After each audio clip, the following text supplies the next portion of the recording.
පුබ්බේත කත පුඤ්ඤතා. පිඤ්ඤති උපන්න.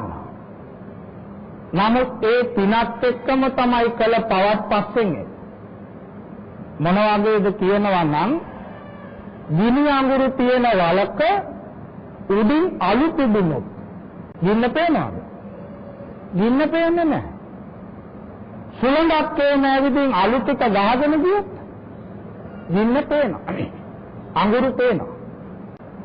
අන්න ඒ වාගේ තමයි කළ පව්. කළ පින් තියෙනකම් තව මතුවෙන්නේ නැහැ. පින් ඉවර වෙනකොට ඔන්න තව මතුවෙනවා. පින් ඉවර වෙනවානේ. දැන් අපේ රටේ මේ දවස්වල හොඳට පේනවා. හැමදාම බබලෙන්න බෑ. පින් තියෙනකම් අරිම සැපයි. කරන්නේ මොකද්ද කියන්නේ මොකද්ද මොකක්ද දන්නේ. යන්නේ කොහෙද? ඒ පින සදාකාලික නැහැ. පින් ඉවර වෙනවා. කණ්ඩක් නැග්ගොත් පල්ලමක් තියෙනවා. එතකොට පින් තියෙනකොට සතුටු වෙන මිනිස්සු පින ඉවර වුණාට පස්සේ වැළපෙනවා. දැන් බලන්න ලාභ අලාභ අෂ්ටලෝක ධර්මනේ. මේ පුතා ලැබිච්ච දවසේ මේ පුතාගේ අම්මයි තාත්තයි තරම් සතුටු වෙච්ච දෙන්නෙක් තව ඉන්නවද ලෝකේ? මේ අම්මා මාස 10 කුසේ තියාගෙන අමාරුවෙන් දුක් විඳලා කෑ ගාගෙන මේ පුතාව ලෝකෙට දායාද කළා. ඒ පොඩි එකාගේ මූණ බලපු දවසේ තරම් ඒ අම්මා සතුටු වෙච්ච දවසක් තව තියෙනවද? ඔන්න ලාභ. ඒ අම්මා අප්පච්චි දෙන්නට පුතෙක් ලැබුණා කියලා පුදුම විදියට සතුටක් ඇති වුණා. ඔන්න ඇලීම පටන් ගත්ත දවස. බැඳීම පටන් ගත්ත දවස. සිද්ධාර්ථ කුමාරයා මොකද කළේ? රාහුල කුමාරයා උපන්නා කියලා පණිවිඩය ලැබෙනකොටම රාහුලෝ ජායතෝ බන්ධනං ජායති කියලා කලකිරුණා. ආදරේ නැතුව නෙමෙයි. පුතෙක් ලැබුණා. බැඳීම වැඩි වුණා. අභිනිෂ්ක්‍රමණය කරන දවසේ ආදරේ නැතුව නෙමෙයි පුතා ගන්න. දොර කොට ළඟට ගිහලා දොර දෙද්දත් අයින් කරලා බැලුවා. යසෝදරා දේවිය පුංචි පුතා තුරේ කරගෙන නිදි. මොකද සිතට ආවේ? මම දැන් ළඟට ගිහලා නිකන් හරි පුතාව බලන්න ගියේ යසෝදරා නැගිටිනවා. පොඩි එකාගේ ස්පර්ශය මත වැදුනොත් දරුවාගේ ස්පර්ශය මත වැදුනොත් මට පුළුවන්ද සංසාරයෙන් ඈතර වෙන්න? මට පුළුවන් මේවා දාලා පනවන්න බෑ. ඒ නිසා මම බුදු වෙලා එන්නම්, මගේ පුතාවත් මං සසරෙන් ඈතර කරවන්නම් කියලා ඔන්න බලන්න ගියා. ඒක දවසෙන් දෙකෙන් කරපු වැඩක් නෙමෙයි. සාරා සංකේය කල්පලක්ෂයක් අතරලා ආපු ගමන. යසාන්තරාත්මෙදි තේමනේ පුතයි දුවයි දෙන්නවම දුන්නානේ, පන්නවල දුන්නා. ආදරේ නැත්නම් මේ ජාලියේ අදම්පු මේ ඒ බමුණා මොකද කළේ? මේ පුතාගේ දුවගේ අත් දෙක එකට තියලා බැන්දා වැලකි. මේ ළමයි දෙන්න කෑ ගන්නවා තාත්තේ යන්න බෑ කියලා කෑ ගන්නවා. තේර කෝට්ටක් හදාගෙන තලන්න පටන් ගත්තා මේ බමුණ තාත්තගේ ඉදිරි පිට. සිද්ධා බෝසතාණන් වහන්සේ වෙස්සන්ත රජු මොකද කළේ? තද කරන ඇස්තක වාගත්ත. ඒ දර්ශනේ බලන්න බෑ. වෙස්සන්තරේ කියනකොට අඬන්නේ නැත්තම් කවුරු හරි ඇඬෙන්නේ නැත්තම් එයා මිනිස්සෙක් වෙන්න බෑ. වෙස්සන්තරේ කියනකොට පුදුම දුකක් හිතෙනවා. දැන් මෙන්න ඇස්තක තද කරලා තියාගත්තා. ආදරේ නැතුව නෙමෙයි. එක දුරක් යනකොට අර බමුණ ඇදගෙන වැටුණා. ළමයි දඟලනවානේ. යාලිය වැල කඩාගෙන දුවගෙනාව තාත්තා ළඟට. ඇස් දෙක අරලවත් බැලුවේ නැහැ. යාලිය සුරතල් වචන කියනවා. මේ පුතා සුරතල් වචන කියනවා. තාත්තේ අම්මයි නකන් ඉස්සන්. අම්මා ගියේ පළතුරු කඩන්න අපි දෙන්නත්. අපි දෙන්න නැහැ කිව්වොත් අම්මා පපුව පැලිලා මැරෙනවා. අනේ තාත්තේ අපිව දෙන්න එපා. අපි වැරදි කළාද? අපි අකීකරුද? අපි කළ වරද මොකක්ද? තාත්තා දෙන්න ඕන නම් වෙන මිනිහෙකුට දෙන්න. තාත්තා ඉදිරි පිටම මේ යන්නේ මේම තලනවානේ. නැති වෙලාව අපිට මොනව කරයි? ඒත් ඇස් දෙක ඇරියේ නැහැ. ආයි කියනවා තාත්තා දෙන්න ඕන නම් මාව විතරක් දෙන්න. කිරි නැත්තම් නංගි නිදන්නේ නැහැ. දෙන්නම නැහැ කිව්වොත් අම්මට ඉවසන්න බෑ. නංගිවත් හිටියා නම් අම්මා පැනසෙනවා. තාත්තා දෙන්න ඕන නම් මාව විතරක් දෙන්න. ඒත් නෑ කිසි කතාවක්. බැරිම තැන ජාලිය සරත කතා කළා. තාත්තගේ සිත කළු ගලක්ද කියලා. කළු ගලක්ද කියලා. ඒ වෙලාවේ ඇස් දෙක ඇරියා. ඇල්ලා කියනවා පුතේ මං ඔබ දෙපළ දන් දෙන්නේ ආදරේ නැතුව නෙමෙයි. ආදරේ නැතුව නෙමෙයි. එහෙනම් තාත්තා මේ ආගම මිනිහෙකුට මොකටද අපි දෙන්නවම දන් දුන්නේ? පුතේ මේ සතර දුකයි. මේ සසරෙන් එතර වෙන්නයි මම ඔබ දෙන්න දන් දුන්නේ. ඒ වෙලාවේ ජාලි අද්දක නලල තියාගත්තා. තාත්තේ අපි දෙන්නව දීලා තාත්තට බුදු බව ලැබෙනවා නම් අම්මට කියන්න එපා. මන් නගා බලා ගන්න. තාත්තට බුදු බවම ලැබේවා කියලා නංගිගේ තාත්තා අල්ලගෙන යන්න පටන් ගත්තා. එන්න පුරුද්ද. ඒ පුරුද්ද නිසා තමයි සිද්ධාර්ථ කුමාරයාට පුළුවන්කම තිබුණේ. රාහුල උපන් වෙලාවේ මූණවත් බලන්න නැතුව ගෙදරින් යනවා. දැන් අද අපි ඒවා තුන සාදු සාදු කියනවා. නිකන් හරි සිද්ධාර්ථ කුමාරයා රාහුලවයි යසෝදරාවයි දාලා එමු පැනලා ගිය දවසේ ඔය කට්ටිය එතන හිටියා නම් සාදු කියනවා. කුණුවරපෙන් බගිනවා. යසෝදරා ආරින් කොණ්ඩේ කඩාගෙන කෑ ගන්නවා. ළමයාට කිරි දෙන්නේ නැහැ. ළමයා ඒ යටි ගිරියෙන් කෑ ගන්නවා. සුද්ධෝදන වජිරෝ ඔයෙන් කන්නේ නැහැ කියනවා ඉවරයක් නැහැ. මං කොහොමද මේකට සැලකුවේ? හොඳට ඒ ඉගෙනුවා කසාදක් බඳලා දුන්නා. බලන්නක කරපු වැඩේ තනලා ගියා. යසෝදරාගේ තාත්තා නිකන් ඉන්නවද? ඔක්කොම බරිනවා. දැන් සාදු කියනවා. පින්වතුනි මෙන්න මේකයි බුද්ධාගමේ තියෙන අමාරුම වැඩේ මොකක්වත් නෙමෙයි. අතාරින එක. චත්ත මානවකතුමා බුදුහාමුදුරන්ගෙන් ප්‍රශ්නයක් කළා මතක ඇති. ඔබ වහන්සේ ලෝකෙට කියන බණ මොනවද? ඒ වෙලාවේ බුදුන් වහන්සේ වදාළේ රාග විරාග මනේස මසෝක. රාගය විරාගයෙන් ජය ගැනීම. රාගය විරාගයෙන් ජය ගැනීම. ඇලීම නැති තැන තමයි නිවන. නිවනේ ඇලීමක් නෑ. අම්මා නෑ, තාත්තා නෑ, පුතා නෑ, භාර්යාව නෑ, ළමයි නෑ, ආදරේ නෑ.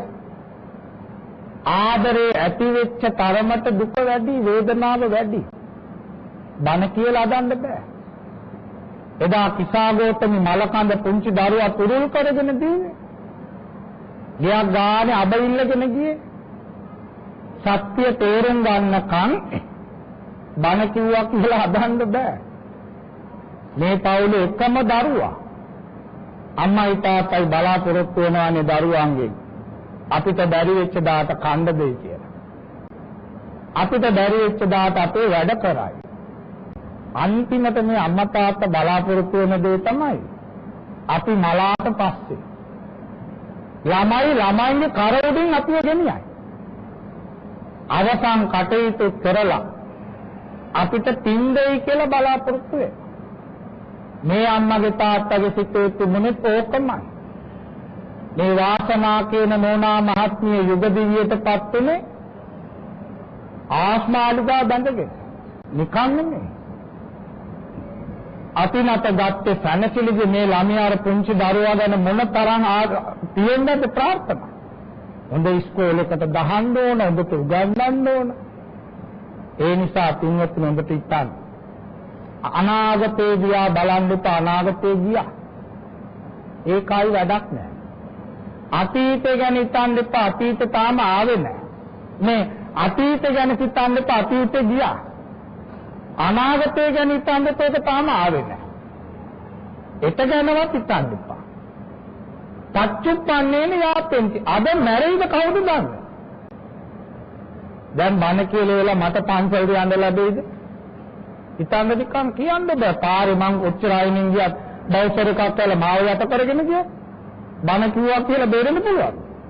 බේරෙන්න බෑ. දැන් සමහර උඳ ගමන් යනවා. කාර් එකම පෙරලෙනවා. දැන් ට්‍රැක්ටර් එකක ගිහිල්ලා මතකයිනේ ගිය අවුරුද්දේම අර වැඩකට වැටුනේ. පවුල පිටින්ම සුනාමි ආවේ. ඒ නිසා මැරෙනවා කියන එක කල්පනා කරන්න තමයි ලෙවැඩ සංග්‍රහය කිව්වේ අපිට. අද එයි මාරු පින් කරගන්න. අද කරගන්න තියෙන වැඩ ටික අද කරගන්න. එතට කල් දාන්න එපා. තාම ආවේ නැහැ. අද කරගත යුතු දේ අද කරගන්න. අද පාන්දර නැගිට ගමන් වුණ පන්සිල් රකින්නවා කියන්නේ ඒකයි. පාන්දර නැගිට ගමන්ම එකපාරට කලබලේ නැගිටලා දුවන්න යන්නේ වාඩි වෙන්න විනාඩියක්. නැගිටලා ඒ පැදුරේ හරි ඇඳේ හරි ටිකක් වාඩි වෙන්න. වාඩි වෙලා Taman හිතට කතා කරා. අද ආයි මේ ඇඳේ රැට බුදිය ගන්නකම් එක සතෙක්වත් මම මරන්නේ නැහැ. මදුරුවෙක්වත් මරන්නේ නැහැ. අද නැවත මේ ඇඳට වැටෙනකම් මම අනුන්ගේ කිසි දෙයක් ගන්න නැහැ. ගෙදර කෙනෙක්ගේ උනත් ගන්න කියලා. මේක හරියට පරිස්සම්. ගෙදර මගේ තමයි. මගේ මාත්‍ය තමයි සැබෑව.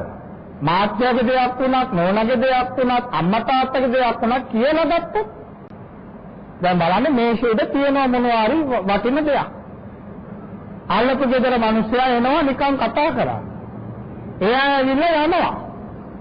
එයා ඇවිල්ලා කතා කර ඉන්නකොට ගෙදර ඉන්න මොකෙක් හරි ඒක ගන්නවා. දැන් අරයා ගියා විතරයි තිබිච්ච දෙයක් නෑ. ඒක මොකද වෙන්නේ? අනිවාර්යයෙන්ම ගත්තේ අල්ලපු ගෙදර කෙනා කියලා ඔන්න ප්‍රශ්න නැද්ද? විශ්වාසෙ තිබෙනවා. ගෙදර ඉන්න කෙනා අම්මේ මම මේක ගන්නවා, මාත්‍යේ මම මේක ගන්නවා කියලා ගත්තොත් කිසි කෙනෙක් සැක කරන්නේ නැහැ. අද මම මේ ඇඳට වැටෙනකන් අනාචාරයක් නැහැ. මගේ ස්වාමියා මිසක මගේ භාර්යාව මිසක නිරෝධින් දියත් මම නෙමෙයි අද නම් ඒ පැත්තට නැඹුරු වෙන්නේ. අද මම ආයිමේර නිද ඇඳට එනකන් බොරුවක් කියන්නේ. කේලමක් කියන්නේ. අනුන්ගේ සිත රිදෙන වචනයක් ගෙදර ඉන්න බල්ලටවත් කියන්නේ. ගෙදර ඉන්න බල්ලටවත් මම අද ඉත රිදෙන වචන කියන්නේ. අද මම මැරීද කවුද දන්නේ? සුභාසිතාචය ආවාචා. පින්වත්නි මේ මංගල කියන වචනේ ලොකු තේරුමක් තියෙනවානේ. මයන්නයි බින්දුවයි කියන්නේ මං කියන එකේ තේරුම අපාය. දුක. අපාය කියන්නේ දුකනේ. ගයන්නෙන් කියන්නේ ගමන. ගච්ඡාමි කියන්නේ ඒකයි. ලයන්නෙන් කියන්නේ වළක්වනවා. යන්න දෙන්නේ නැහැ. අපායට යන ගමන වළක්වන කරුණු තමයි මංගල. එතකොට සුභාසිතාති ආවාචා. අද මම ඇත්තම කතා කරනවා නම් සත්‍ය කතා කරනවා නම් අපායට යන ගමන මං වළක්ව ගන්න. එහෙමනම් අනාගතය ගැන බලාපොරොත්තු වැඩි වෙච්ච තරමට තමයි දුක වැඩි වෙන්නේ. මැරිලා පෙරේත වෙනවා. අයි බලාපොරොත්තු වැඩිනේ. බලාපොරොත්තු ඉෂ්ට නොවි මැරුණොත් දුක වෙනවා, පෙරේත වෙනවා. අයි මැරෙනකොට ඒ චේතනාව දෙන්නේ. මැරිච්ච කෙනාගේ වැඩි ඉවරයි. අපි මැරුවා නෙමෙයි. අපි කළා නෙමෙයි. නැතන් මාතා පිතා කෛරා අම්මද කලේ. තාත්තා කළාද? නෑ. මේ කතාව බලපු නෝනා වාසනාවේ වරදද? තමාර මොඩේ එන්න කියනවා ඇත්ත. කටට වැට දාන්න බෑනේ. ඔය සමහර මිනිස්සු ඉන්නවා කරන තරම් කරන්නේ අනුන්ගේ ඉති දෝලෙක.